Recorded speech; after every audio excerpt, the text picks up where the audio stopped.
have such sights to show you.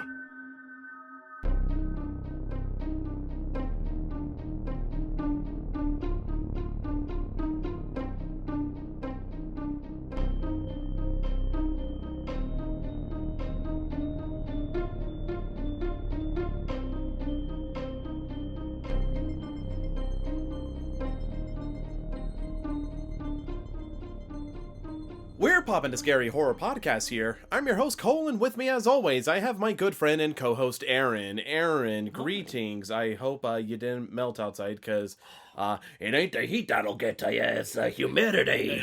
Yeah, well, it's a bit of a roaster out there, but I'm glad to be in the AC with the A with the C, you know what I'm saying? Aaron with the coal. And I'm going to need to apply some alloy to that bird and everything. That was clever, I'm not going to lie.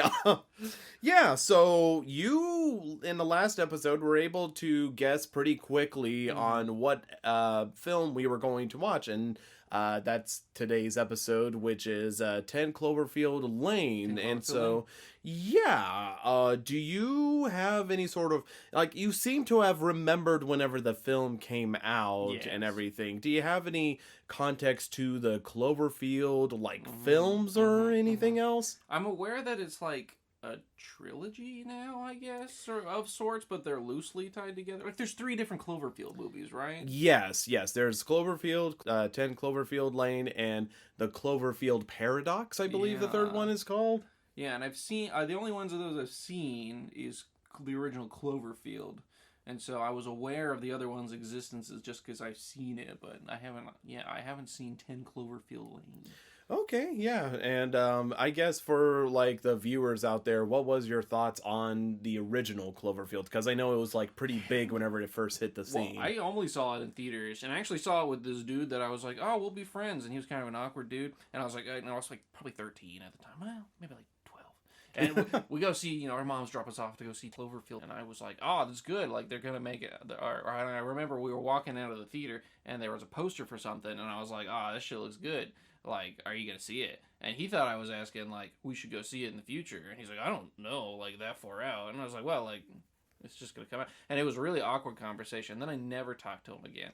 So that's my 10 Cloverfield Lane story that has nothing to do with 10 Cloverfield Lane. He just misunderstood. He thought I was, like, trying to make another plans in the future months to go see another movie with him. I just wanted to know if he was going to see the movie at all.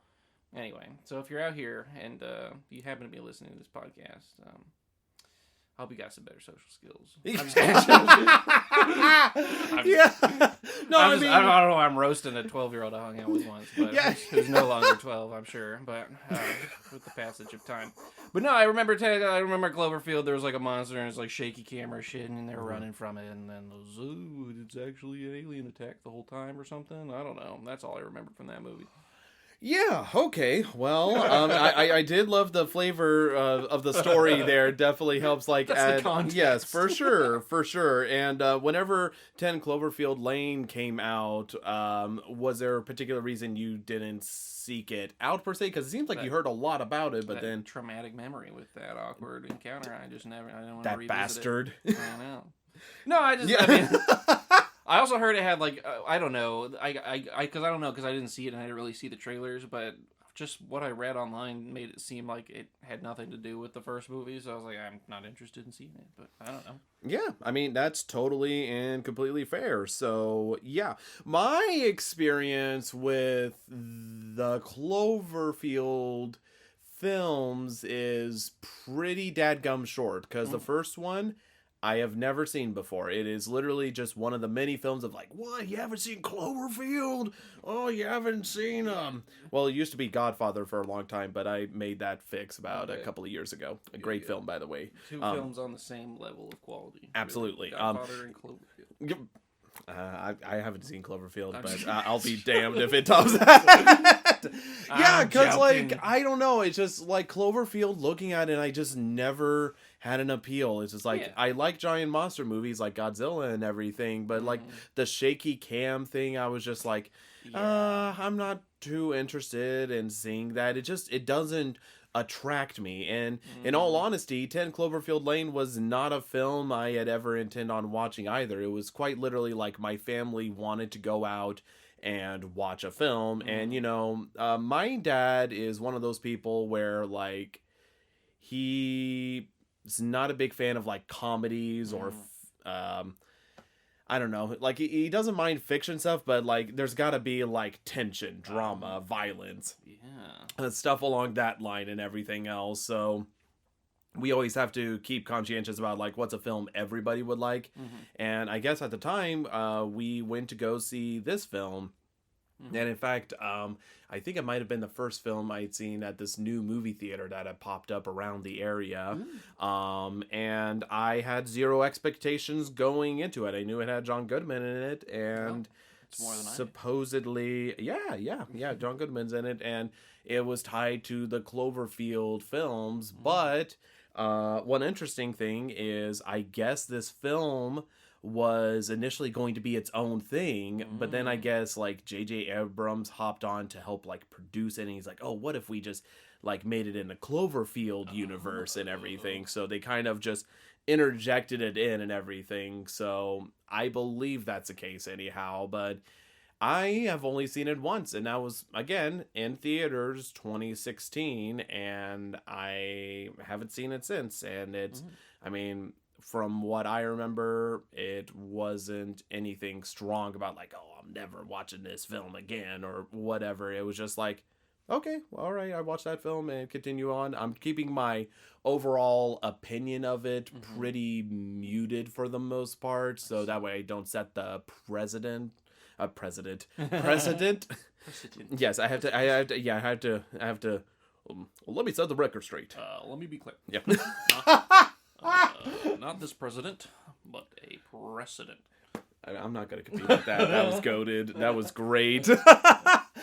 So I haven't seen it, but I have been wanting to watch it again. Just sort of get a reevaluation after it's been out for, like, over 8 years and everything. Yeah. So get a better perspective on it, as it were. Sure. But yeah, that was my history with it. You got your history. Glad we called out that 12-year-old boy who's probably still 12 years old. Yes. That's the last time I saw him, so he must still be. Yeah, absolutely. How can you confirm it otherwise? It's like, you know, if a tree falls in a forest, does it really make a sound? Right. I never did get the whole object permanence thing, so... There you go. Yeah, but stuff learned. I haven't seen him, and now he doesn't exist besides as a 12-year-old. All right. Well, I guess with all that said and done, we're just going to bunker down and be right back after we watch 10 Cloverfield Lane. We can watch all 10 of them? No. I'm Barack Obama, and I approve this message because I believe we're all in this together. And we are back from watching 10 Cloverfield Lane. My main. Yeah. What's the saying? You know, I don't know. I didn't see a single goddamn clover. Much less a field of them. Yeah, even Leprechaun had that sad little patch. True! It shined a green light on some fucking grass. Yeah. In a dead-ass field. Yeah. No, but no fields of clover. In fact, we spent a lot of the movie inside a little bunker. Yeah, definitely. Was very interesting to me because, like I said, I didn't know a whole lot about the premise whenever I watched it the very first time in theaters. Yeah. So, kind of finding out that you're in the bunker was definitely surprising. I didn't know where it was going to go, but. It went. It went. Yeah, I feel like it had 3 pretty distinct phases of the movie. It's just, I don't know. We can't get specific as to what they are because each phase has its own, like, I don't know, element of suspense, I think. But yeah, I would definitely agree with that. And it'll be interesting to kind of see how your new perspective is versus my revisited perspective. Yeah. So let's talk about 10 Cloverfield Lane. So the story of 10 Cloverfield Lane, despite the name, it, as far as I'm aware, really doesn't have any sort of connection with the first Cloverfield. At least that's what I'm able to pick up. I know you've seen it. and everything else. But basically, it picks up with our main lead, Michelle, played by Mary Elizabeth Winstead, who is basically leaving this relationship that she was having issues with. And as she's leaving, she ends up in a severe car accident. And when she wakes up, she finds herself in a bunker. A bunker that is owned by a man named Howard, who is played by John Goodman, and he informs her that the world as they know it is currently ending, and he's the one that saved her life from the car wreck and everything. And it's from that point on where Michelle, Howard, and the other inhabitant, Emmett, all have to survive and kind of figure out what are they going to do now that the world is supposedly ending and everything. Right. With this premise and everything, I feel like it's a good premise. I feel I that's like honestly one of my main favorite things about the premise is I just love this idea about a small group of individuals trying to survive, hunker down in a bunker, and all they have to go off of is the guy who owns the bunker's word and how that the world is falling apart and everything outside.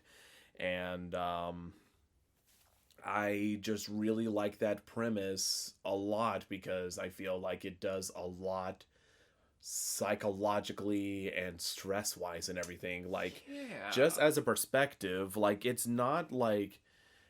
I wouldn't say it's like...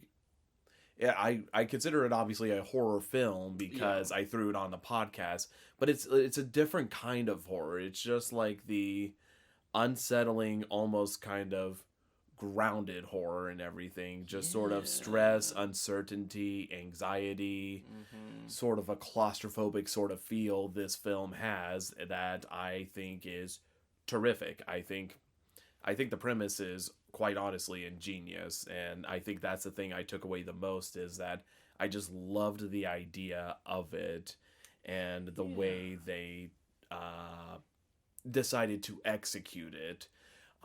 So that's like one of my favorite things about this film is just the idea about being trapped in a bunker for an unset amount of time as again you may not be entirely sure what is going on outside.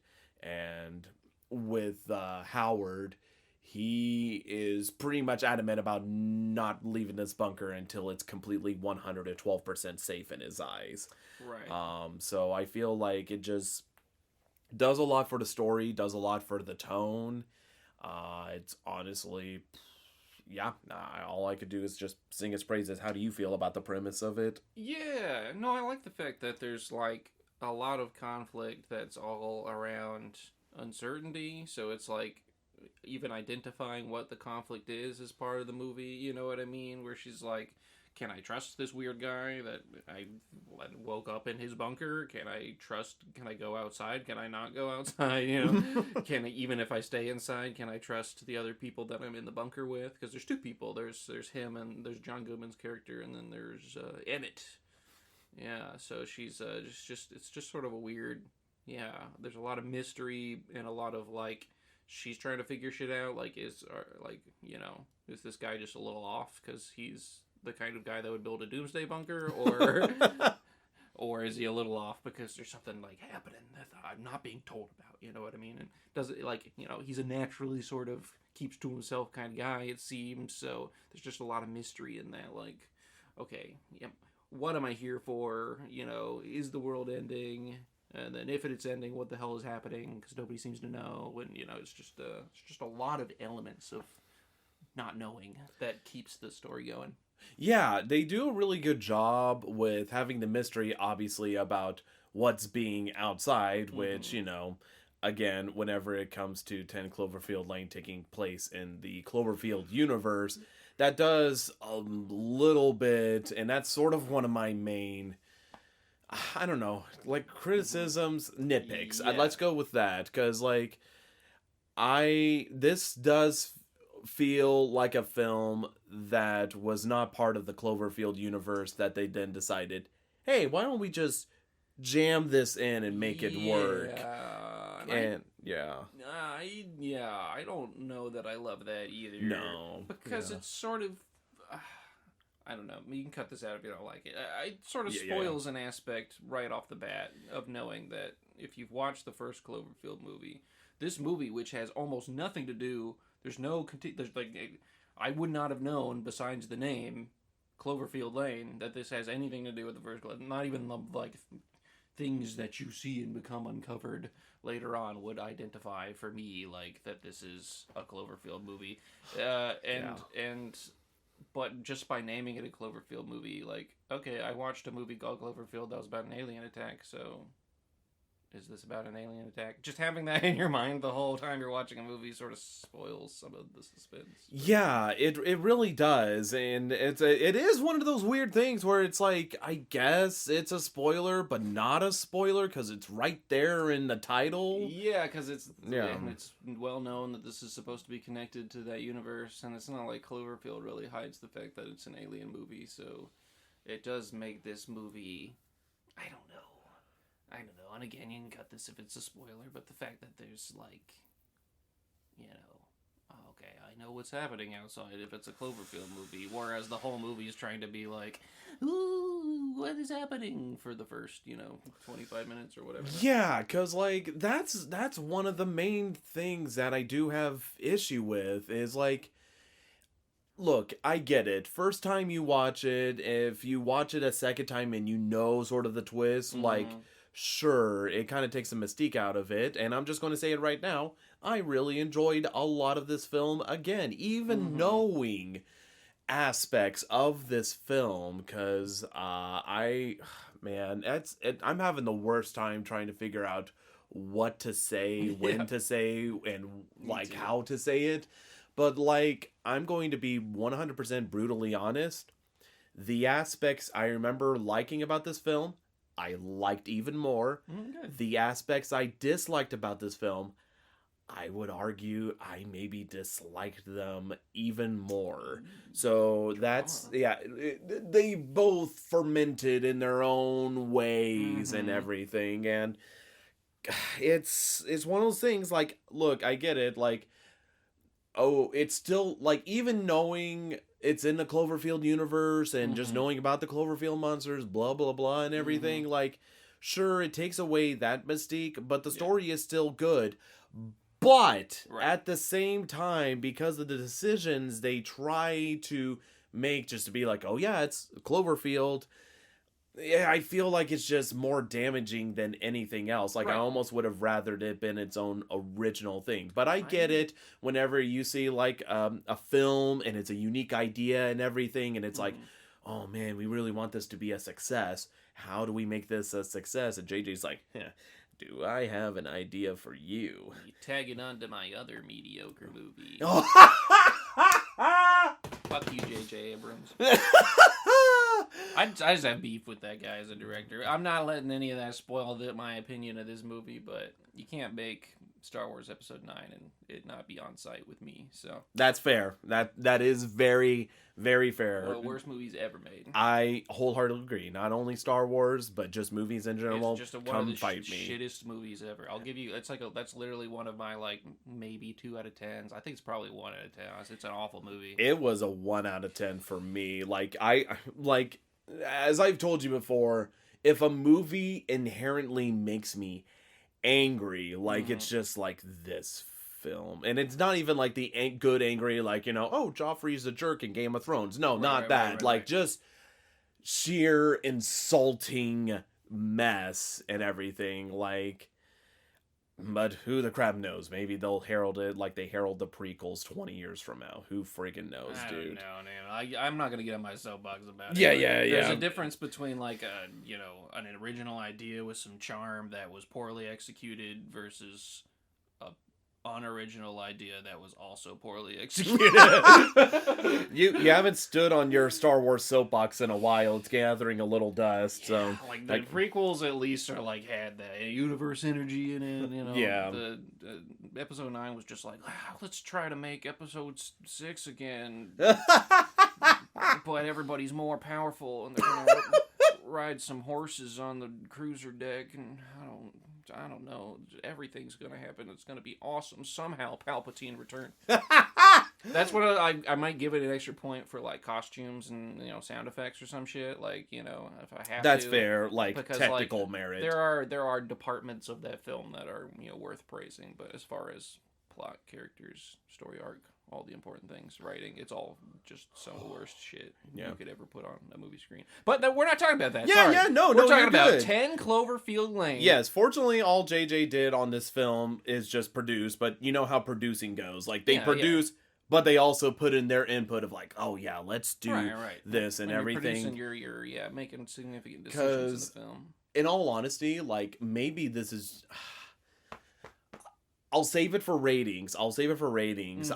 I will tell you what I would rate this film if it was its own original story versus... Yeah. I think it would shoot up at least like 2 points for me if they just changed the name. That's literally all they had to do. But just the name is awful. It's so weird. It just spoils something ahead of time. Yeah, and it's so weird, again, just for something to be spoiled by an IP. Right. But... That's not even... If this was the second one and nobody at the time this movie came out, if you asked, hey, you want another Cloverfield movie, they'd be like, what's Cloverfield? Like, nobody liked that movie, man. But they just forced a franchise.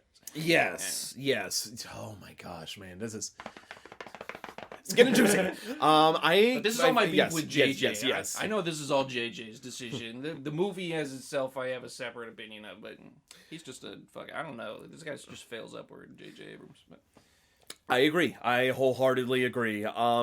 Like I said, we could talk more about the story, but obviously we're already, even surface level, are having the worst time trying to talk about the story without spoiling it. So we're just going to dive over to characters here. And let's talk about Michelle, as mentioned before, played by Mary Elizabeth Winstead. And I feel like she's a very good... likable actress and everything, does a very good job, and it's one of those things where she is... I feel like whenever you have like one main character, they try to make them as neutral, so that way they're sort of the audience is almost seeing it from their eyes and everything. And I feel like with her being muted, just allows us to feel the sort of same suspense and uncertainty and everything else in the story, but they do try to give her some more character and everything. And the nice thing about it is that I felt like every decision they had about her character was a deliberate choice. Like, it just never felt like, oh, she likes pink because it's pretty. And there's nothing wrong with that. There's nothing wrong with putting stuff that doesn't really mean anything. It's just sort of sprinkles on top of the cupcake. Right. But it was nice to see kind of like stuff being incorporated with her character and just playing out narratively as well, and popping up for a reason. Like, there was never any sort of character development scene where I felt like it was like, what is the point about showing this? There's man, this is so dang difficult to talk about. They sometimes do with other characters bring up something that you think this will be brought up later, but it's almost kind of left in the background again.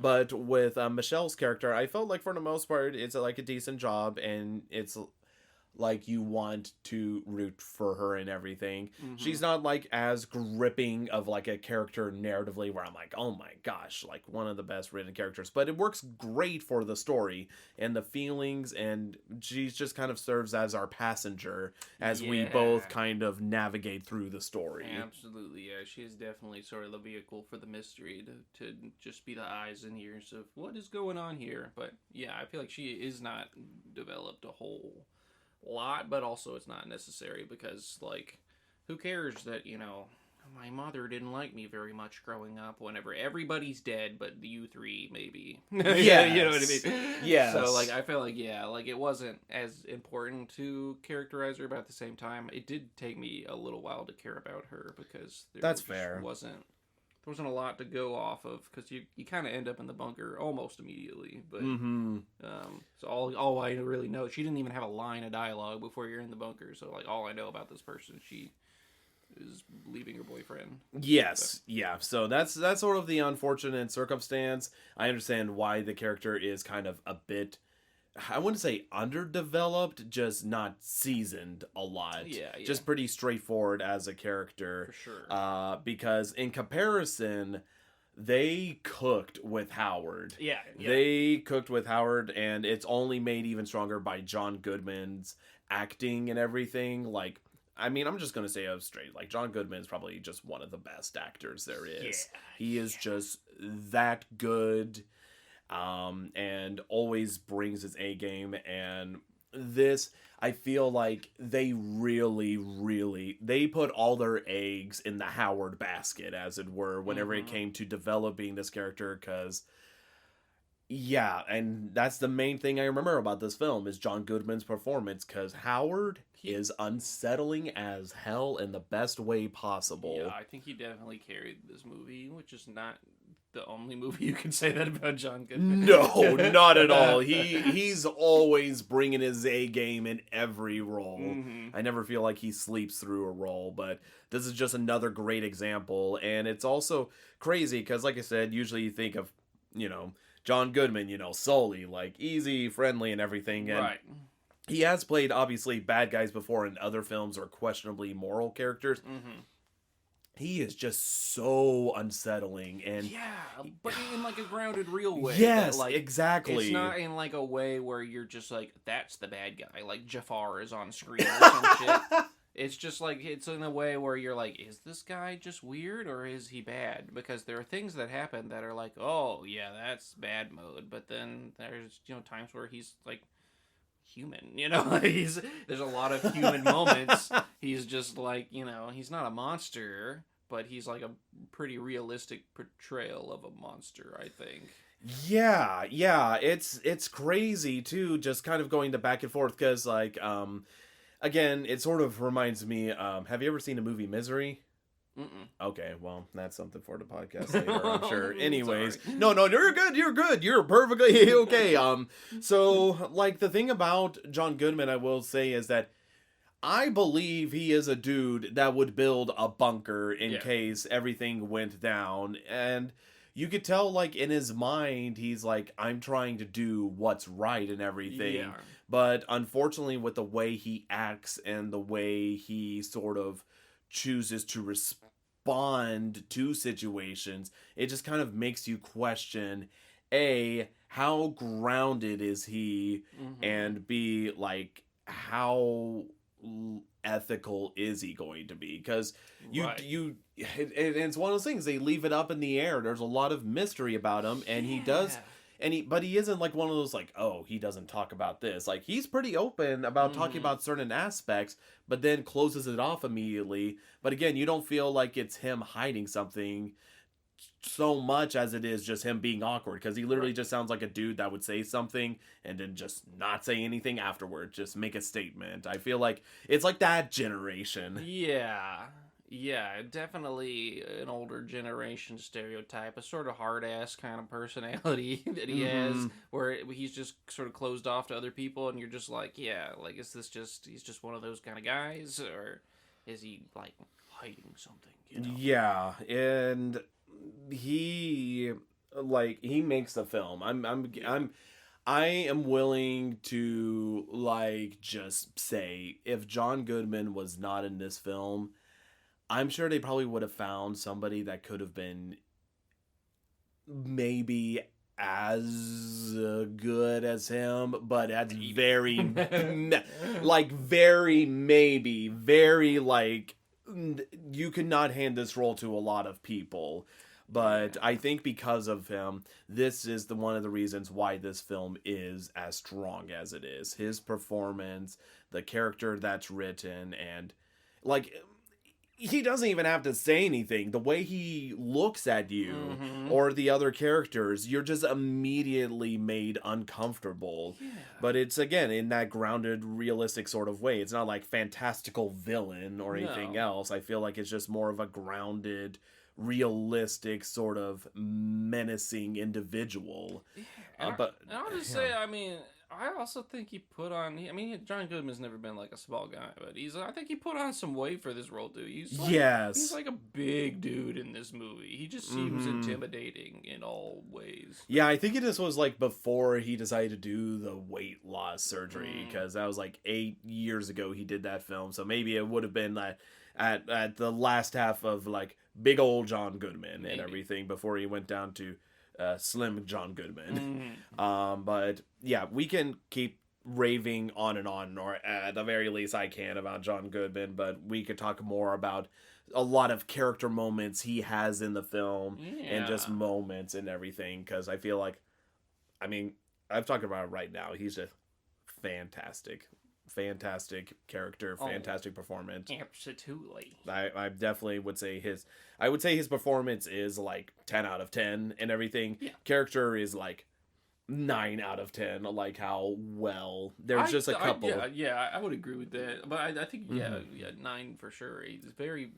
That was the character they poured all the attention to. Absolutely. And they should have. Right. They should have, because that's the heart of the film and the focus of it. That's the reason why this is considered a horror film. Right. Is just how uncomfortable he makes you.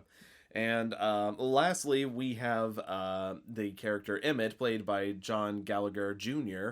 And I feel like this film works better having a third person there. Yeah. Because he's definitely sort of like a different person. He has prior experience dealing with Howard, as well as acknowledging sort of what's going on outside.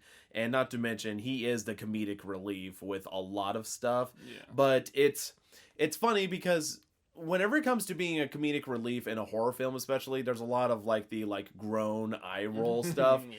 But it's like almost intentional, like that his humor is just that bad a lot of the time, because again, it's just made to almost be like a foil towards Howard. Yeah. And just sort of kind of make a situation even more tense and everything. So right, he's just like a good old friendly country boy, and then Howard is like, just seems to have some sort of beef with him being there. Yeah, because even like, Emmett was talking about how he had to like beg Howard to let him in, and even busted up his arm, which again is another great device as well, because like he is basically like limited on what he can do, and because there's times where they think about trying to escape and everything, but with Emmett's condition, it's just like, I can't do anything with this arm. It's basically useless. Right.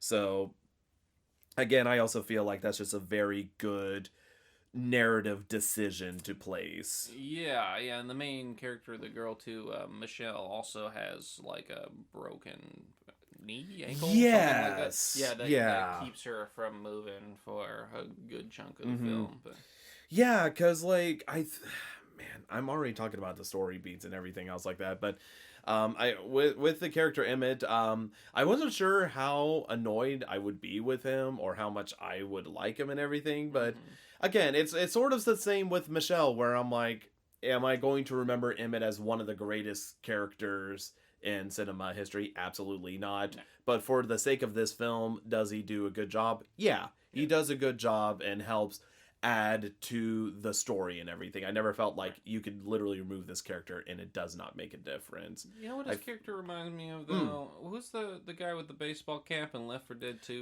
Ellis.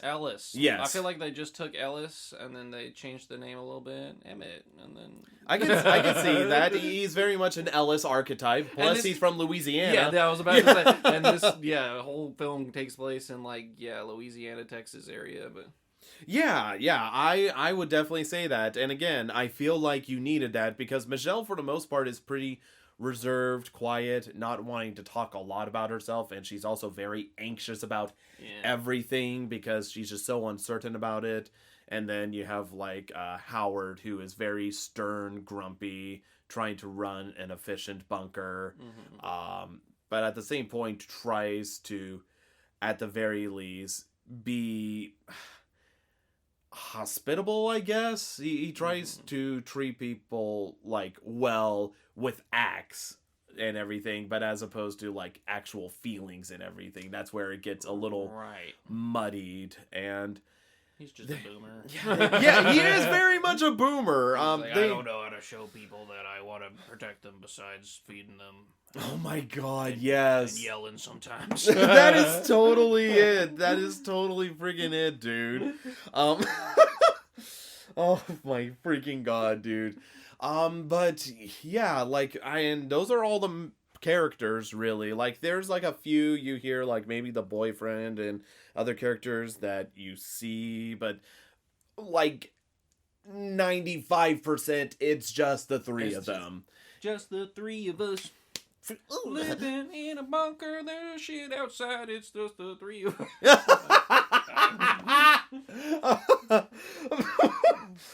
Yeah, so, and I honestly prefer that. I am glad that he just kept it to 3 people. Yeah.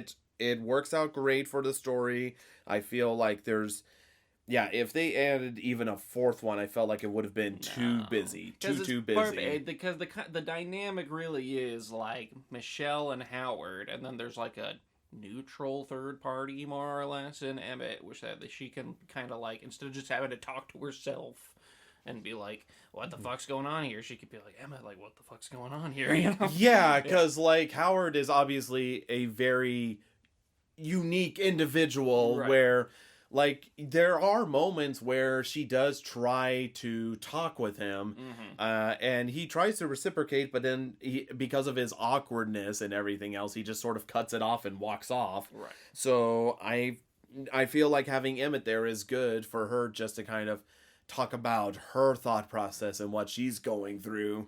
And Emmett again sort of adds this sort of further context for the situation. Yeah. And again, they do try to develop Emmett as well in the story. And, you know, I feel like there's a lot of like stuff where they did add where I felt like there was a purpose. Yeah. But then on the flip side, it's another thing where I'm like, are we just checking off like the checkbox list? Yes, that's exactly kind of how I felt about it. Like, Howard is a great showcase of this is how you develop a character, and then it's like Michelle and Emmett both were kind of like, all right, here's your bonding moment. Here's your, you know, like cookie cutter ass. Like, here's the thing that explains, I've always run away. I'm a runawayer. Or whatever, you know. And then it's like, okay, great. But, like, Howard is how you actually make a complex, interesting character. Yeah. And the other two are just like, here's some details, because you guys need details, right? As the audience, here you go. But, yeah. And it's... Yeah, I would agree. Definitely, you're watching this film for Howard, realistically. But in order to experience the character of Howard, they place you in the place of Michelle and Emmett. Right. There, just to sort of experience it. One thing I will say, as if I didn't already talk about this premise-wise, I love the bunker, dude. Yeah. I love that they show the bunker, how it's set up, and showing everything about it. It just, like...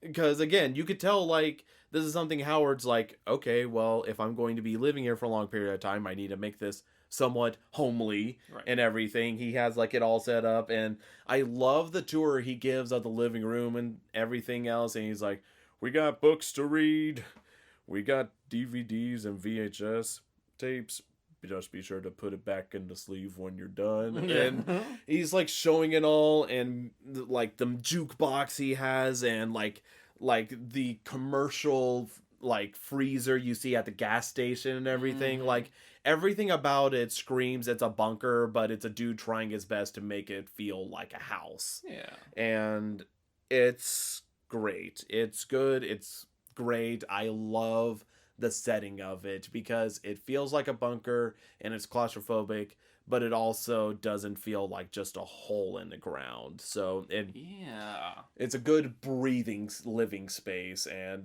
there's even moments where, like, you know, they have to explore other areas of the bunker that are normally not accessed. And I liked that as well. there's just a lot I like about this film, and I feel like they take advantage of cinematography wise. Like, I love the cinematography in the bunker, and like anytime, like whenever they're trying to look outside the door with the glass pane, the way they angle it, it's good. It's good. I give major kudos to the set designers. It's great. Like, I remember the bunker looking fantastic whenever I first watched it, and it still holds up. Yeah, it's cool. I mean, they definitely do a great job. Whoever did the sets of just putting in all kinds of little details of cramming in all the shit that makes it a scientific prepper ass. Mm-hmm. The filtered fish water or whatever, and the giant jugs of water in the background, and the lines and lines of shelves, and the hydroponics, and just little shit you can kind of notice in the background and be like, that is something that a prepper of this, level of OCD would think of. But yes, and it ends up being really good. Again, I always forget to mention this aspect in some episodes, but how nerve-wracking was this film for you to watch and experience, just kind of going through the motions and everything? Because really, it's a PG-13 film, and I believe it with the way it's set up, because they don't have to do a lot to just make you feel uneasy. Right. So I didn't know what you thought, horror level-wise, where it's at. Oh, it definitely has moments, and mostly it's just that unease that kind of a staple throughout, but then it has a few moments where it spikes, and it's I think there's one point of the film that's just 5 minutes of button clenching, really. Yeah. Of just so yeah, I wouldn't say scary in that sense. It is frightening, a little bit, but it's mostly tense. It's really tense and for anxiety-ish, It's suspenseful. Yeah, but so that's how I'd phrase it. I think it's pretty suspenseful. But. Yeah, I would say so. Man, I'm trying to think of any aspects without tearing right into spoilers and everything. Aaron, do you think there's anything else we need to talk about before getting into spoilers or anything else like that? I think this is one for the spoiler section. Yes, it's one of those things where we can't talk a lot about it because there is a lot of mystery set up about Howard's past and everything, or what's going on in the on the surface and everything. So let's. Who is Megan? Who is Megan? Let's get to ratings then. Aaron, sir, what do you rate 10 Cloverfield Lane? Well, I give John Goodman a 10. That's for sure. Abso-freaking-lutely. I crank that bad boy up to 11. Yeah. No, there are several aspects of this that are good. This is an entertaining film overall. I'll put it that way. It's really bold and daring in the way that it sort of has these phases that I'm excited to talk about in spoilers. But yeah, disserviced by a few things. One, just the title right off the bat, just sort of spoils a lot of the mystery. Kind of, pokes a hole out and lets a lot of the air out of what they're trying to build in the film itself. So that's already a really shitty decision. Honestly, I think you could, like we said, you could make that whole movie without it having anything to do with Cloverfield, and it would have made it a better first-time viewing experience for me. But yeah, I don't know. It's definitely not a perfect film. There are definitely some slow moments. I really think Howard just really carried the entire thing. I didn't find myself super attached to the other two characters. By the end, I did, but it just took a while to sort of build all that. So for most of the film, I wasn't super attached to them. Just still a factor. I don't know. And then ultimately there were, for as daring of a story structure as they kind of tried to put it, there are definitely some, I don't know, big budget cookie cutter moments that deflated it for me. Oh my God, you have no idea, dude. You have no idea. Oh, man. This is still a good movie, but it could have been great. And they had some elements in there that really were great and were cooking. But overall, it's like a 6 out of 10 for me. Wow. Yeah. Wow, that definitely hacked it down. Yeah.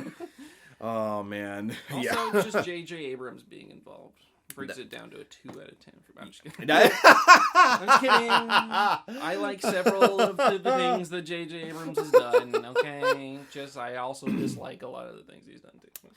Yeah. But this wasn't one of them. I like this one. It's good. It's just it's like a 6 out of 10. That is fair. That is fair. So, it's hard to say what this film would have been if it wasn't attached to the Cloverfield IP and maybe tried to do something different whenever it came to the ending. Because I'm going to tell you this right now. Like, I'm not going to spoil it. I'm not going to spoil it. Mm-hmm. I hate the ending. Yeah. I hate the ending of this film. It's pretty bad. It is. They had a good thing going, and they tripped at the end zone. No, they tried really hard to force a thing. Yes. That, we could talk about in spoilers. Yeah, but the ending, I remember being like, first time I watched it, I was like, what the hell is this? Yeah. And then this time I'm like, oh my god, it's even worse than I remember. And it's a damn shame too, because it makes it tough. Like I like, maybe this is audacious of me. Maybe this is too presumptive. If this film was its own entity that did something entirely different with the ending, like as soon as she I'm not saying it. I'm saying it. If they did something different with the ending, as well as just not make it Cloverfield related, just get that shit out of here. Mm-hmm. I could have seen this film being close to a 10 out of 10. Truly, truly. In my book, if you made those two changes right now, it's like an 8 out of 10. Yeah. Yes, for me, but maybe I don't know. Mm-hmm. Again, we will never know. Unfortunately, we will never know. Thank you, JJ. Again, I'm not to be presumptive, like, who knows, maybe your involvement, maybe I would have never seen it, or it wasn't accessed, blah, blah, blah, we'll never know, but at the same time, doing that, so, with that in mind, because, like, those are the two biggest strikes I have against this film. There are small nitpicks, again, that I'm like, okay, maybe this wasn't great, maybe this wasn't great, or... but those two things really do color the whole experience. It is two giant slaps across the face. And because... man...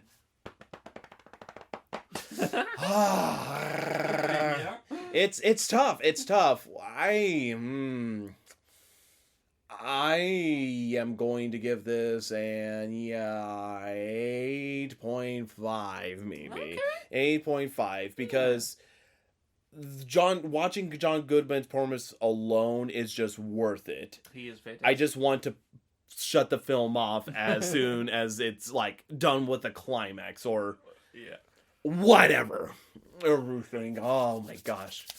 I don't know. It's tough. And like I said, like I want to rate this film higher because I just love the idea. I love John Goodman's performance and just the anxiety and fear and everything else.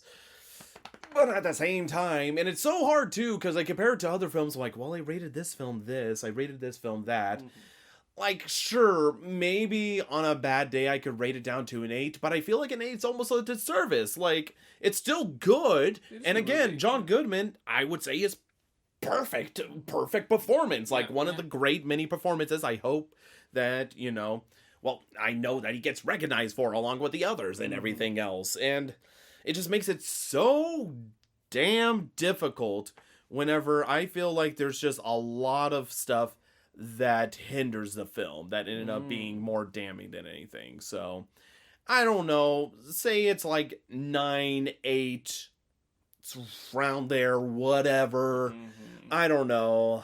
And because I'm wavering between 8, 9. That's why I put 8.5 there. I'm just like, screw it, 0.5. It's just like, just place it on there. I don't know. But yeah, so there's my very conflicted review, well, not review, rating of 10 Cloverfield Lane. It's not a 10 out of 10. It's an 8.5 out of 10. And then it's a 6 out of 10 Cloverfield Lane. Anyway, so... yeah. So, if you don't want to get spoiled, Fuck off. you heard the man. Polite. You heard the man. There's the door. The door. Yeah. Because we are definitely going to spoil it. So, Aaron, what do you want to talk about in spoilers now that we are here on the spoiler surface? Well, I mean, let's just talk about those 3 phases, because I think they're pretty distinct in my mind. The first part is like a thriller, like oh shit, it's locked in the basement with a weird guy, alright? That's the first part. Okay, and then the mystery is like, is there anything going on outside, or is this just a crazy guy that has locked me up after I was in a car crash? And then the second part of the film is like, oh, there is something outside. Now I have to be inside, but am I safe inside? You know, as tensions escalate with old Howie. And then the third part is just literally like alien movie. Oh my god, I hate the third part. I thought it was interesting. I think that third part would have been better if I didn't know that it was Cloverfield ahead of time, because I was just waiting for that part. You know what I mean? Or like for the aliens to have some part, because I knew they were going to be there because Cloverfield. But I also think the alien designs in the Cloverfield franchise as it is now are just really stupid.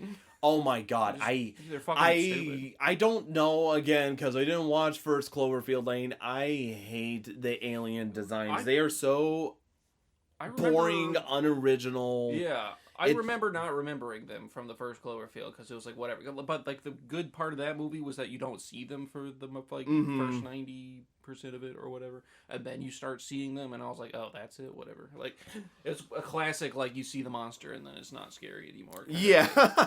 So, this was, I guess, another case of that. Like, I don't know. I feel like every movie company just tries really hard to make some sort of original monster design and just makes, like, a League of Legends character. Like that, I'm like pretty sure that dog is like a League of Legends character. I think you're right. Rek'Sai. Yeah. Like, congratulations, JJ. But like JJ's always struggled with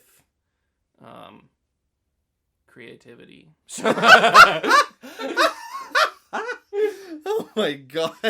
Like, I don't know how we can make this movie good. What if I attached it to another movie that I made that was lukewarm? Luke Skywalker warm. That's my next project. This is the moment all went downhill. JJ's never coming on the podcast. Yeah. I would love to have JJ on, but I would just to fucking roast him. But I don't think he would agree to that. Yeah. I don't think his publicist would return my calls. No, most certainly not. Yeah. It's so bad, because I could talk about a lot of, like, the good mystery aspects and everything else, and tension and everything else like that. That ending, oh my gosh, it's almost like I just want to get it out of the way first. Yeah, almost. we can. We can start from backwards from the ending. I love that they made her go to Houston to help out or whatever. You know what I mean? At the end, where she's driving and she gets the radio station, and it's like, if you are a victim, a survivor, you can go north of Baton Rouge or whatever. And then she also hears, like, but if you have any medical training, if you can help, we're fighting back. Come to Houston. And she just has to reverse it and go at the literal crossroads of her life to drive to Houston, because they needed to, like, have they needed to have a reason for her to have a character development moment. Mm-hmm. They literally had 3, like, distinct character development moments with her, and just, like, it just feels shoehorned in. It's like, alright, at the beginning of the film, she's leaving her boyfriend. And then in the middle of the film, she'll tell her new love interest kind of weird guy that she's stuck in that all she does is run from things. And then whenever she's running from things, at the end, she'll actually be a changed person, because she had to confront John Goodman, and then she will also confront the aliens instead of running away. And it's like, bitch, you don't have any medical training, just run away. Are you kidding? Did you see that stitching? I mean, she made clothes, so seamstress, doctor, Same it's thing. right there. I just don't get like I don't know. We're supposed to have some hopeful like it's like the movie wanted us to feel something that I didn't feel, and so I'm just like watching emotionless screen time. Like I'm like I don't care. Like Yeah. it's like you didn't actually do anything to develop this. You just like insert the proper plot points so that audience cares at this point. Like I don't care. Like I don't care about Michelle's spiritual awakening. I'm watching a movie about scary John Goodman and aliens outside and air that's killing you. That's all the conflict we need. You don't need to shoehorn in your stupid I found myself narrative as an ending. Which just ends up being even stupider than the aliens we just watched. I don't know. Like, that's me. Yeah, That's so you're not entirely alone. I acknowledge the beats, and I'm not gonna lie. First time watching it, I didn't even pick up on the beats that heavily. Second time round, it's pretty heavy about, like, like she's running away from her relationship that she has. Right. And then she talks about, like, she doesn't step in to take action when something's wrong. Instead, she just runs away whenever trouble starts happening. Right. And they talk about that. But, like, no joke, the radio was like the Avengers moment for me. Yeah. Like, that we make the joke every time. Yeah. I heard that in the background as she turned left. Yes, like, it's a joke Aaron and I have where I always fast forward through, like, the end credits because we try to get to recording as fast as we can, and I always make the joke. I'm like, this is where Nick Fury recruits Jason or whatever. But like, quite literally the way they made it set up, it just felt hokey and Hollywoody. Yeah, not helped at all by the fact that the lightning goes off and then you can see the shadow of another alien cruiser hovering over the road she's headed. So like what the fuck? It's like she was, I'm off to battle. Yes. What the fuck is this movie, dude? It's just, man, because, like, like, with this being a Cloverfield Lane film, like, obviously they're, like, shoehorning in stuff, like, hearing noises and everything else, but, like, quite literally, that... if the movie had ended whenever she leaves the bunker, gets in the car immediately, finding, like, the keys off that dead person, drives off, and then has that moment of the crossroads, and then drives off, I would have been more satisfied with that than the stupid shoehorned alien action thriller thing they tried to throw in. Yeah. I was like, this is so boring and dumb, because, like, that's the thing, like, I felt like you had the climax because they had, like, the final confrontation, after, in the film, whenever Howard discovers scissors and everything else, like, hey, what are you taking these for? What are you working on? And then Emmett's like, oh, I was trying to make a weapon to take your gun away and everything. I just want to impress her like you impress. Like, I just wanted to be like you and impress her and everything. And I'll talk about that scene in more detail and everything. But you have that. He kills Emmett, and then there's the shock about what she's trying to do. And then she's like, I need to get the hell out of here.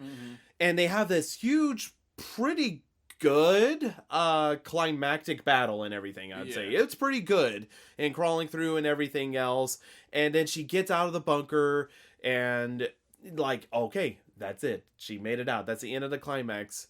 And they show, like, even the bunker blowing up just to show, like, John Goodman ain't alive, right?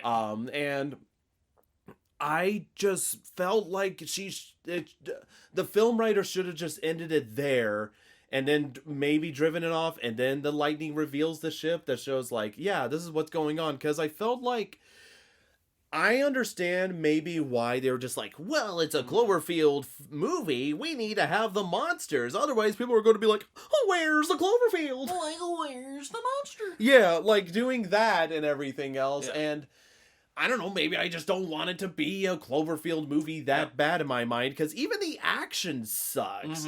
Like, it just makes me, like, wish I was watching Alien or something. It just sucks Like, majorly. She's just MacGyver's everything, which is crazy. She's like, I'm just gonna make a Molotov cocktail. Yeah! Beat this Zelda boss by throwing it in its mouth and it's gonna explode. That was so stupid and unbelievable. Like, that Yeah. just felt like just Blockbuster. Set me down gently. Because the majority of the film does feel like an indie film. It doesn't feel like grandiose, big budget, whatever. Right. And everything, but then once they throw in the stupid CG monsters that are boring with the dog and the ship, it's not boring, and I was literally like getting annoyed. I'm like, this is fucking stupid. And it's like they tried to condense the beats of an alien monster movie into that last 10 minutes where they were like, okay, you see the ship in the sky. Okay, now you see the one little alien. Okay, now you have to hide from the alien in the barn, and there's the doesn't hear me breathing moment. But then we gotta retreat the dog, because then the ship has to come. And it's like, none of it made fucking any sense. And then, like, okay, then it has to spray the gas on you. She's gonna put the gas on.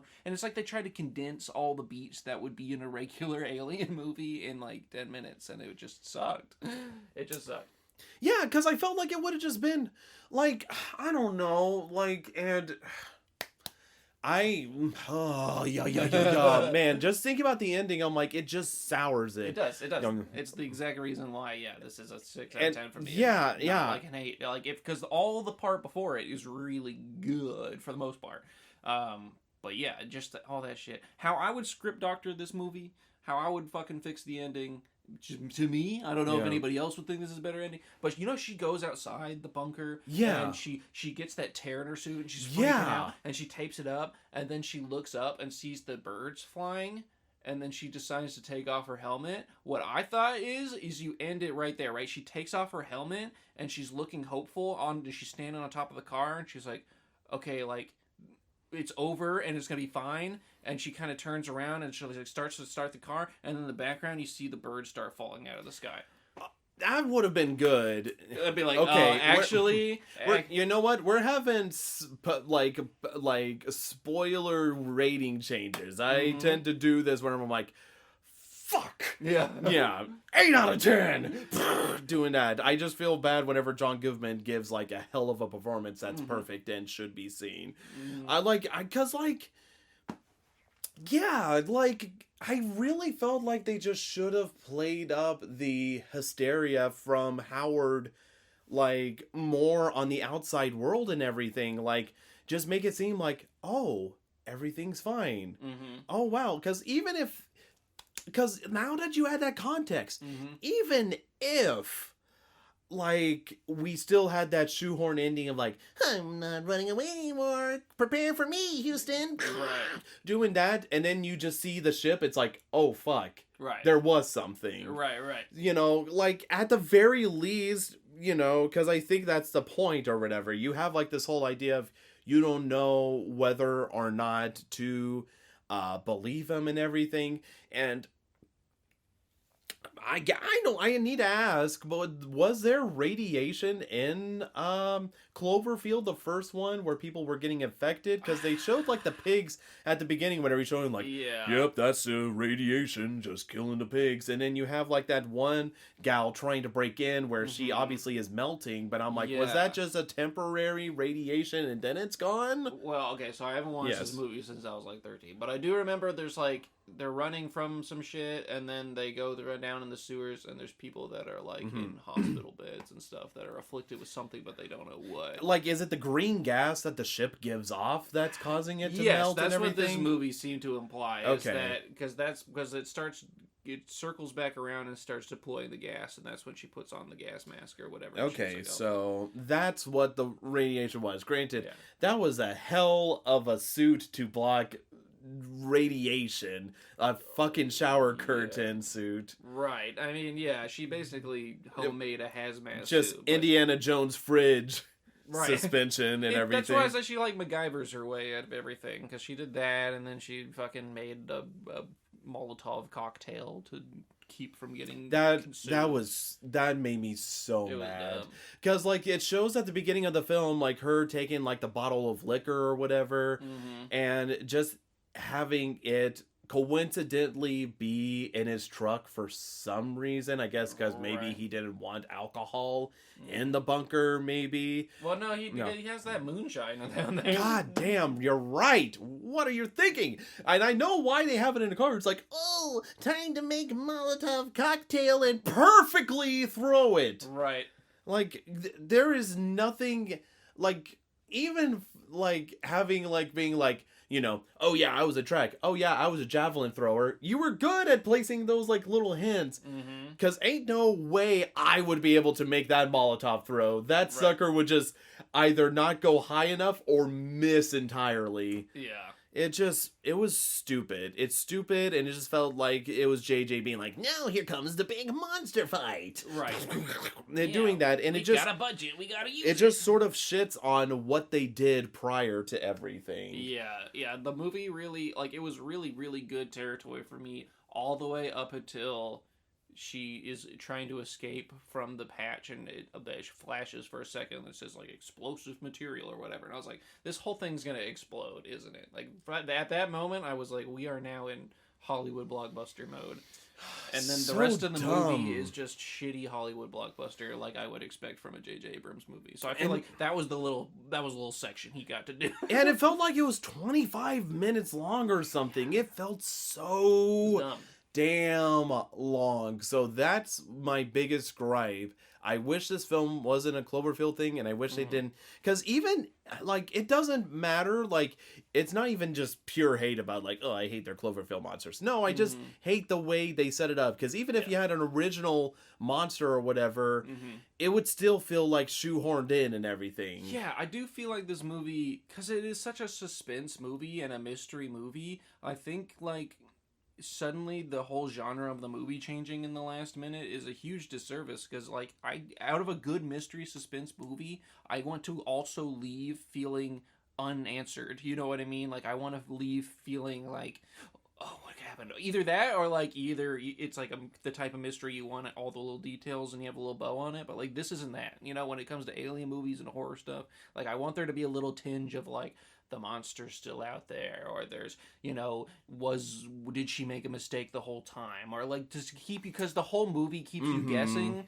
and for at the end for it to just be like, actually then she fought some monsters and she's gonna go be a hero, is like just a shitty ending for, like, that's an ending of a different movie. Yes, like, it it's is. not the ending of the movie I just watched. Yeah, it's just so... I am not a fan of it. I don't know how much I could talk about how much I disliked it, but there is nothing good about it. Again, do I still recommend people watch this film? Absolutely. Yeah. I think people should go watch it. Just be prepared for the ending to be stupid as hell. It's got the Game of Thrones treatment. Yeah. Yes, very much so. Most of it's really good, and the ending sucks, but still watch it. Yes. Absolutely. It is a Game of Thrones of horror films. Yeah. Like, it very much is. And I guess we'll just take it back again, because I do want to talk about the death of Emmett. Because whenever I watched it in movie theaters, I was like, oh my god. Like, it... Yeah. I can see that. I just... At that point in the movie, I was like, Emmett's gonna die. Like, he's not gonna kill her, and Emmett has to go at some point, because it's a horror kind of suspense movie. And I was like, this is the part where he just shoots him in the face, and then he shot him in the face. Yeah. Second time watching it, I knew that he died. Yeah. And because I knew he died, the signs are made clear directly, even from the dinner table. He's like, man, this sauce is good. He's like, what are you talking about? Yeah. And he's just like, I mean, it's like better than a fried dog turd. Right. And he's just like, shut up. Right. Like, just immediately aggravating Howard from the get-go. And with certain comments and everything. And I do want to say, like, how bad did they must have screwed up to let the items drop? Because again, you don't see them drop any items during, like, their building montage and everything. And I know that Howard has a sharp eye, is used to everything being organized. So it's not the fact I wouldn't believe that he could find this stuff. It's just, where was the hiccup? Right. Where was the hiccup in the process? But yeah, whenever it came to it and everything else, I I wasn't surprised, I guess, that Emmett was just like, oh yeah, it was just me. I just wanted to take your gun. Like, could you not thought of a better excuse? Right. I know he was on the spot there, but like, yeah, I guess he didn't want him to discover the hazmat suit because he knew that he would never let them outside or whatever. But yeah, I don't know. Like, come on, there's got to be another reason you steal scissors and a spool of thread or whatever that was. I don't even know what the other thing was. But Yeah, it was like, it looked like a highlighter or something. I have no idea, but yeah, for him to just be like, I was gonna try to take your gun. It's like, yeah, maybe he knew that he's not a good enough liar to get through it, but like without getting boiled alive or whatever. But yeah, but I do love the setup to the entire thing. He's like, all right, I need you two to help me move this vat of acid. yeah. And moving it out. Well, I love that he's just, because he's like this about everything, which is just great character design. But I love that they're like, what's that? And he's like, a barrel. You should help me move it or whatever. And it's not until they open it that he's like, this is acid that will dissolve you to the bone if you touch it. And they're like, oh. Yeah, and then he like confronts it about the items and everything. And again, second time, especially knowing, I could see why you were like, this dude's gonna die. Yeah. He's gonna die. But it still ends up being like just... It does end up being like a great shot moment because again, like you think it's de-escalated, you know, because Emmett's like, yeah, I'm sorry I did that, and Howard goes, I forgive you. Right. And like just shoots him with a gun, and he's just immediately trying to like caress Michelle because as you find out earlier, he is absolutely crazy for his daughter Megan. Yeah, and by that he also means other random girls that he's kidnapped to become his daughter Megan. Yes, that was like a what the hell moment for sure. Yeah, cause he like loves his daughter Megan, who's apparently, according to him, been shipped off with her mother into Chicago or whatever. It's never really clear if it's his daughter at all, honestly. But the other girl that they find, the picture that he shows, is definitely not his daughter, because that's the one that Emmett's like, that's a different girl that goes by a different name. My sister used to go to school with her or whatever. And then she's like, yeah, I found these bloody earrings that she's conveniently wearing in this photo. And then yeah, you assume that he kidnapped some other girl, had her be in this bunker for a while until she tried to escape, and then was dissolved in a vat of acid. I think that's what the movie wants you to assume. Yes, I believe. They don't tell... They honestly, whenever it comes to the mystery of Megan and the other girls that were adopting the moniker Megan, the Megan moniker, they don't really say what happens. And in all honesty, because like I know that was one of the things they talked about in the film, is Emmett and her being like, okay, we're going to ask him what's going on with the Megan thing and figure out what's going on outside and everything else. And yeah, it was definitely one of those things that you don't get a resolution with, besides the fact that he's crazy. Right. But at the same point, you didn't need... It's pretty apparent, like, they're already giving the hints that, yeah, he's not entirely right in the head. It's just towards the end of the film where they just confirm, like, yeah, he's not okay. Yeah, he's definitely doing something. Enough that, you know, she scratched it and helped with the earring or whatever. And then, yes. Which was, for somebody as, like, detail-oriented as Howard is, it's just funny to me that there's a bloody, specifically an earring with blood on it that was just found below where she was scratching. Yeah, that is weird. That is weird because, like... It's just a plot hole, I think, a little bit. Just like, that's overly convenient. But... Yeah, for sure. Like, video game, find the item on the ground and everything. Right. Because it does have to take place before the Cloverfield thing happens, because he says she went missing a few years ago or whatever. Yeah, that, and that is weird just to kind of leave that there and just ignore the help thing. But I guess in his mind he's like, well, nobody's going to be in here for any reason unless the ear goes down and I can't go outside to fix it, and I just need someone skinny enough to slip through. They'll never Like, I don't know. Right. And again, like, all you can go off is he's crazy. He is but at the crazy. same point, he is very detailed oriented. So that is sort of a convenient plot hole. And I do like that there's this weird little room that you can only get to through the vents unless you want to go outside. But I also think that's a really stupid design. For this. My bunker, the air filtration system is in a different room that you can't access in the bunker. So I hope it never goes down ever. That is true. That is very true. Like, and I know they have like the outside door, but at the same point, it's just a convenient way because they're like, how do we have Michelle escape? Right. Where big old John Goodman can't get through the vents. Right. And Sorry, this is a tangent. I didn't mean to. No, you're go ahead. Was also what was causing me so much suspense when she finally did get out is that we hadn't heard John Goodman in a while, and then she took off her mask and was like, "Oh, it's fine." I really thought like an acid burned up John Goodman was gonna burst out. Like he knew that it was okay the whole time and was keeping him in there, you know? Yeah. And then he has his gun and he's like starts shooting at her or something. That would have been sick. That would have been better than Aliens. I think. I think a 'Cause that melted was- John Goodman is much better than dumbass Aliens. Yeah, you could Harvey Dent it or whatever, you know, half his face burned on. Yeah. Oh man, yeah. But that's what I was like, oh, this is gonna be scary, and then all of my fears deflated whenever like the explosion happened, and then she looked at the alien craft. I was like, oh yeah, like this shit isn't scary, but like, Yeah, you're John right. Goodman was. Oh yeah, John Goodman was terrifying, and like again, just following John Goodman's like whole, I guess arc, like the best thing you could describe, like just the stuff he talks about, the way he looks at the characters, and the way he switches quickly to anger and everything.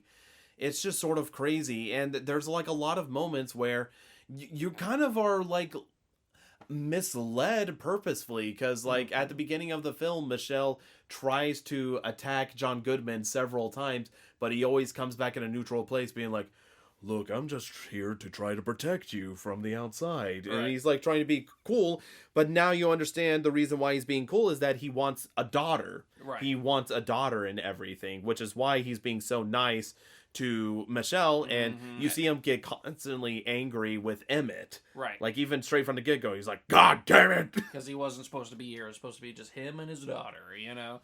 But, yeah, it's definitely... I love that dynamic. I love how they develop that in him in subtle ways by him, like, keep continually giving her magazines, and he's like, Megan, love these, or whatever. Continually, like, giving her clothes that were... like, slowly trying to make her his daughter in his mind without, you know, being too explicit about it.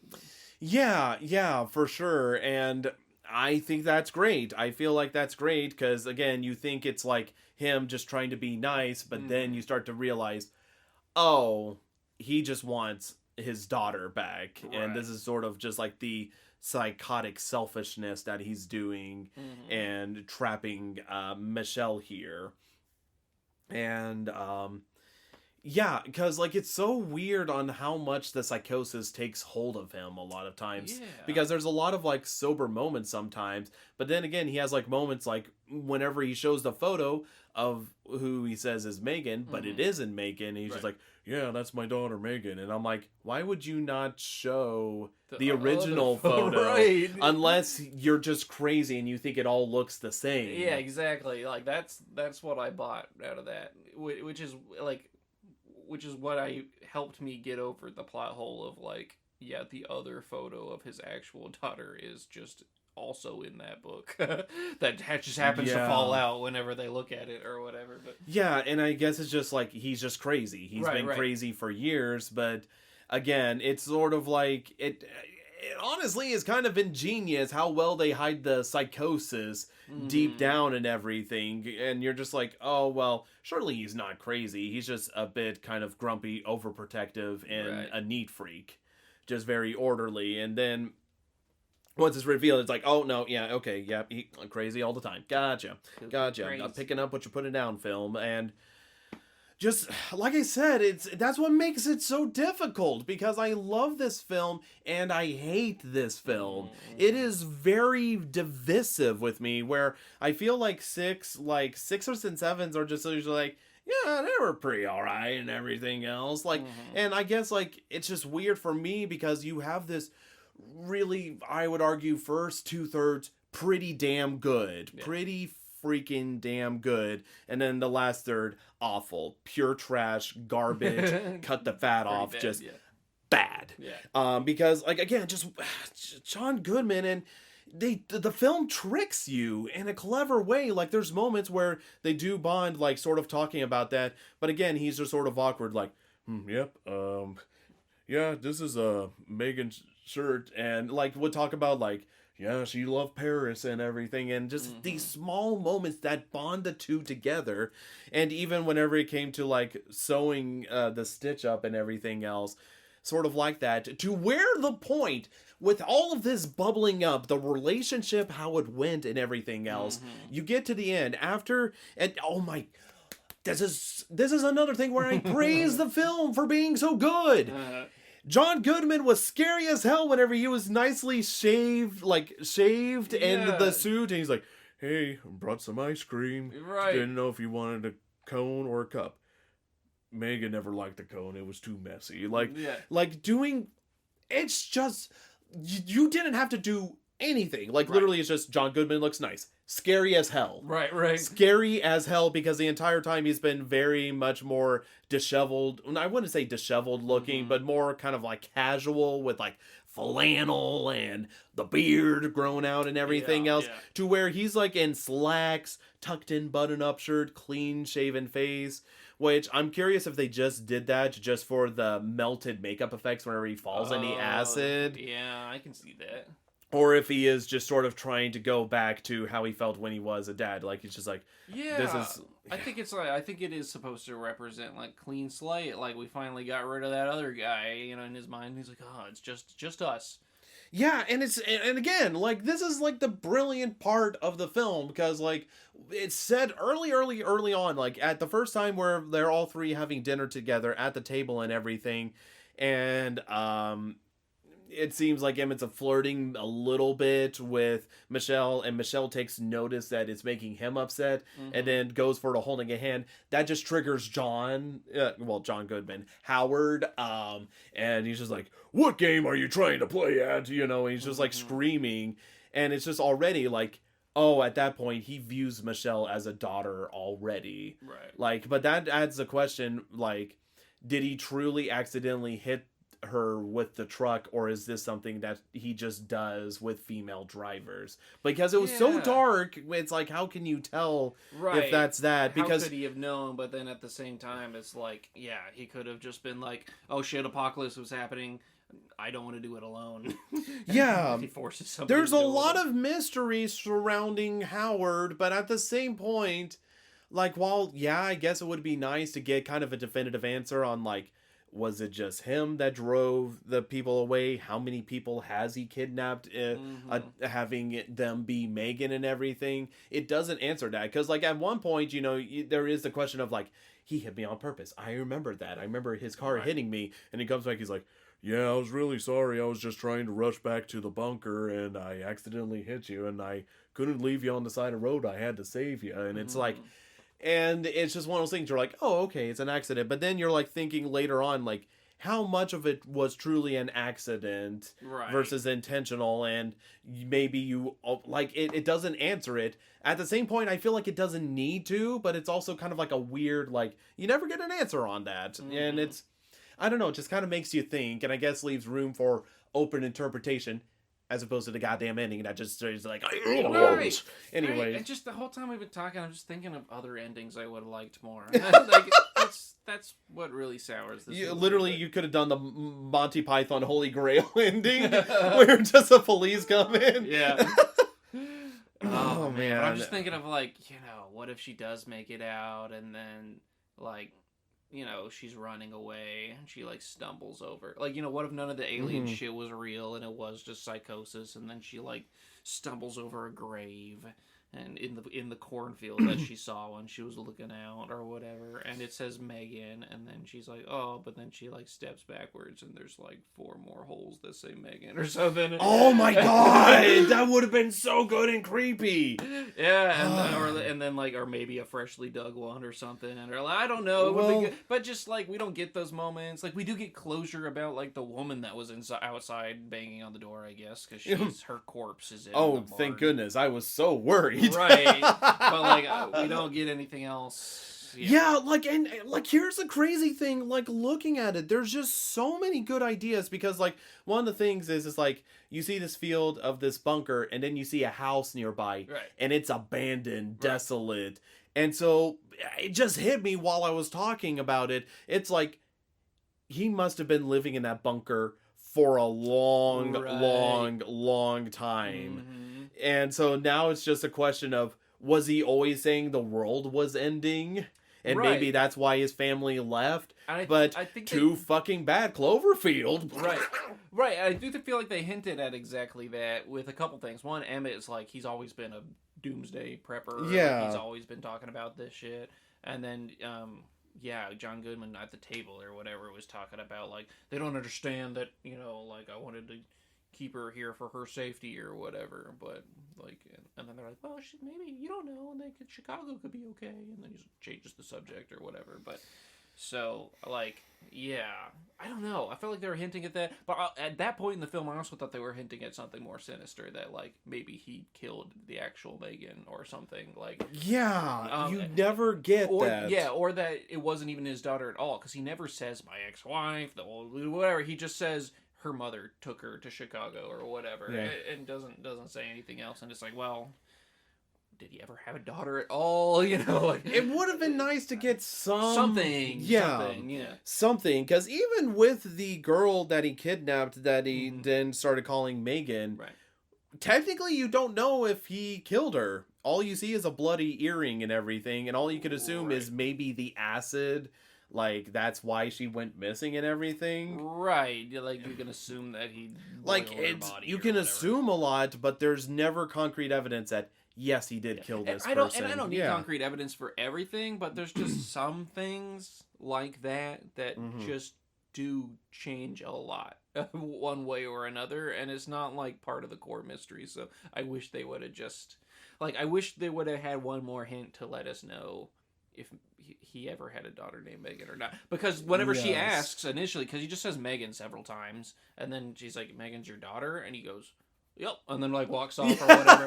And I don't know if that reaction was, like, he's obviously hiding something there, and it's hard to tell if that reaction is because, like, oh, I was thinking of the Megan that wasn't my daughter that time, actually, or if he was thinking of, like, oh, I don't have a daughter. You know what I mean? Like, which one was it? Because, like, what thing was he hiding? Because I can only... And again, this is just assuming. It's like, we assume the person he kidnapped and claimed, like, had it be his daughter, he killed and everything whenever she tried to escape. I'm assuming that the same way I'm assuming that Polaroid that drops out is the original photo, since it shows her wearing the Paris shirt. But again, it could be another person. But yeah, I assume... I don't friggin' know. Again, it just leaves stuff up in the air. And again, I don't necessarily need, like, answers to everything. You know, this ain't Star Trek or anything else like that. But at the same point, it does leave it open up in the air, like... Yeah, that's one of the things that I would have liked some answers to. Yeah. One thing I will say about this film... aside from Emmett's, like, dumb quips and everything, there is some genuine humor, especially from John Goodman's side. That is, like, because one of the things is, like, whatever happens, like, I think like, they were just celebrating, I guess, turning on the air thing, and he's turning on the jukebox, he's like, something that always helps me is just a little bit of music, you know, and he just punches it. He's like, problem solving puts me in a musical mood. Yeah, and he was like shaking that yacht and everything. He's like bouncing. Yeah, he's bouncing, and it was the funniest thing. Pretty good. Doing that, and that was fun. Or like the I don't know, like that one game they're playing where they're trying to get people to guess the other thing or whatever, and you know, he's like, I see you.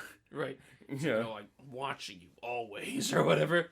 And Emmett's like, I don't know what you're talking about, man. I know what you're doing. I see you when you sleep. And it's supposed to be like a joke, like he's on to what they're doing because this is around the time they're making a hazmat suit. Right. And Michelle just screams out Santa Claus to try to cut the tension because Emmett is like shaking and everything about it. And then he's like, well, it wasn't your turn.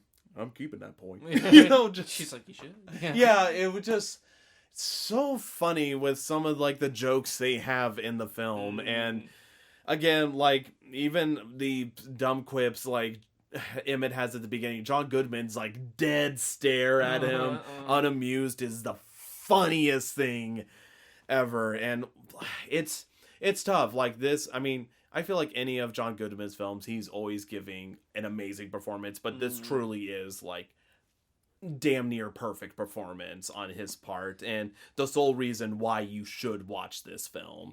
Like, as much as we are like, oh, the ending really sucks, and maybe there's a little shoehorn sort of like, oh, you know, don't forget about this. Don't forget about freezing locks. Yeah. And busting it. Oh, no, yeah, we gotta show the mailbox that says 10 Cloverfield That was Lane. so dumb. Like, you why is the couldn't- film called 10 Cloverfield Lane? You couldn't just piece that together, that maybe where the entire fucking film takes place is 10 Cloverfield. We had to make sure you got a zoom in shot so you could do the Leo reaction. There's the name of the film. There it is.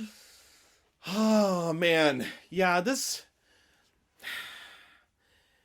film is just something else. Yeah, a lot of potential. Just, I think a lot of it was squandered by that ending, I think. Yeah. For me. Yes, I would agree with that. The rest of it, like I said, there's small things like I like how inventive they are whenever it comes to coming up with a shiv for a crutch. Yeah, I'm like, well, I never would have thought of that, but and then like, oh, trying to smoke out the room and everything, or again, setting up the tension, like the vent whenever the screw falls out, and he's like, huh, that's weird. And then he looks, he's like, off the mattress, and he pulls out the hazmat suit, and then that's whenever it goes on. Because whenever it came to that whole chase scene and everything, whenever John Goodman is chasing her down, I thought it was pretty good, but at the same point, I was like, it feels pretty scripted. Yeah, there's definitely, like, they had good ideas there, but the way that it was executed, like, she could have just locked him in that room, but no, he had to get out, and then she threw the thing on top of him, but then he escapes, and he starts, like, stabbing through the vents or whatever, but of course she's never gonna get stabbed. Yeah. They just have to have, like, 4 dramatic moments where... What is this, a rated R film? I know! Where, like, the knife goes through, and she's like, ah! And then it's like, well, he's not gonna stab me twice. And only 1 stab per minute. And, you know, I can't just keep stabbing the spot where she's screaming. Yeah. Or use my gun, heaven forbid. But yeah, and, like, the acid pour was just funny, just seeing, and yeah, she like knocks it over and he just like falls on his face. He's like, oh, because they need the bunker to explode because right, it's Hollywood, you know, you so gotta end it with a bang. Of course, the acid burns through the wires, which sets it on fire, which sets the whole thing on fire, and then of course there's just a lot of explosives in the bunker. It's silly. Yeah, they just had to Hollywood it. They did. Damn it, JJ. Like, you know what would be good? We gotta blow up the whole bunker. It's like just Mythbusters pilled. You know what I mean? They're just, how do we end this? A big explosion. Jamie, do you believe you could blow up a bunker with a vat of acid? I believe we could try to find out. They are the Mythbusters. They're gonna bust the myth and then blow it up anyways. Oh my That's god. how that episode would end. Yeah. Oh man. Aside from that, anything else you want to mention about this film? I feel like you could mention just smaller things like you know, she's coincidentally a clothes designer, which allows her to make the hazmat suit. But I feel like, again, those are just sort of like the sprinkled key in things like, oh, this is why she knows how to do it. Yeah. Don't know why she could throw a Molotov perfectly, but... Right. A lot of my criticisms beyond what we've discussed are kind of nitpicky like that. Like, I don't like that they start out the whole movie... Like, the first voice you hear in the movie is the boyfriend who doesn't matter at all. You know what I mean? And she doesn't talk to him at all. And, like... it's just, I don't know. Like, I feel like your first lines in the movie should be pretty important, but like we wait like 2 minutes to hear any dialogue, and then it's not important at all, and then she doesn't even respond to him. I don't know. It's just like, I feel like the setup was kind of shit. Like, it didn't really get good until we were in the bunker. Oh, but don't you remember there's a part whenever she saw a kid, like, being, like, grabbed and hit and everything, but she stood silent, didn't say anything, and just ran away. But they told us all that in exposition. Thank you. And it's just literally, in the same conversation where he was like, I was a track star. I'm used to running, but then I made a conscious decision to stay because I had a bus ticket and I decided not to go. And then, of course, she has to look at the bus ticket at the end before she goes. And then it's just, I don't know. It's the overly polished Hollywood shit. I feel like me and a lot of audiences are just tired of. Like, it's just, try something, like, interesting. I don't know. Yeah. I don't know. And but it's a lot of overly thing. I do think the whole character of Michelle is just like a room full of men trying to write what a woman is. They were like, just Ramona Flowers, but she's a clothing. Let's get the actress that did Ramona. Somebody that looks just like Ramona Flowers. That was Ramona Flowers. Exactly. And then it's just because we need a manic pixie dream girl, but she's gonna be like, because she's a horror movie girl, she's gonna be just like Ripley. She's gonna be cool and badass and make weapons and stab people, but she has to be able to make clothes, and the only way people know how to make clothes is if they're clothes designers. That's a woman profession, right? Yeah, she's either a hairdresser or a clothes designer. So it just felt like men writing women. I don't know. And part of that is just because, like, I just feel like she wasn't developed. Despite being the main character, she's like the least developed character as far as like knowing anything about her besides I want to leave, you know what I mean? So I don't know, but I have a lot of little nitpicky stuff like that. Yeah, we could just nitpick at this thing all day, but we've told the broad strokes. Like, they're just, it could have been a great, amazing, dare I say it, a perfect film. What I take away from this is J.J. Abrams knows how to write abusive dad. Probably never met a woman, though, so he can't write that.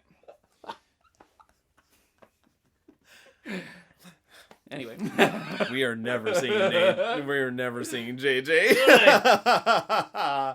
It's on site with JJ. Yes. He's not welcome. All right. Well, good to know there. All right. Let's talk about the next film we're going to watch on the podcast. Well, you probably saw this coming a mile away, given the time of year we're in, but it's going to be our 3-year anniversary of the podcast here. Wow.